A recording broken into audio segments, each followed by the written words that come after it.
Après le Grand Memo, ZTE revient sur le devant de la scène dans le secteur des smartphones haut de gamme avec le Grand S LTE qui est d'abord super fin et super léger. Quand on le prend en main, c'est assez flagrant. La particularité qu'il a, c'est qu'il a un écran 1080p, donc il fait partie des rares qui intègrent un écran de cette résolution de 5 pouces, un appareil photo de 13 mégapixels derrière, avec en plus un appareil photo de 2 mégapixels en façade qui permet de prendre des vidéos en 1080p. Il a 2 Go de RAM.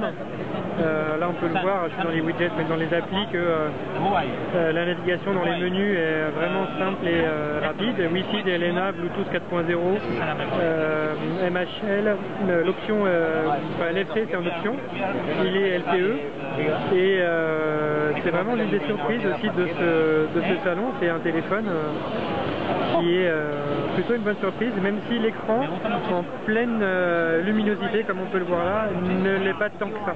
Un HTC ou un LG a une restitution de la luminosité qui me semble être largement meilleure que sur celle-ci. Il faudra voir quand même à l'usage si jamais ça a un impact ou pas d'ailleurs.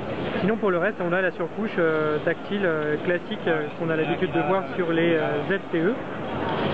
Et quoi dire de plus sur celui-ci? Il est sous Jelly Bean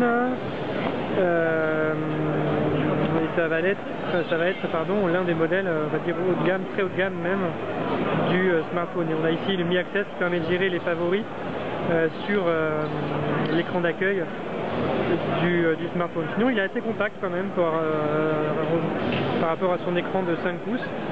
Et pour le moment, on en est agréablement surpris. On verra si dans les tests, il est aussi intéressant que sur le papier. ZTE Grand S LTE.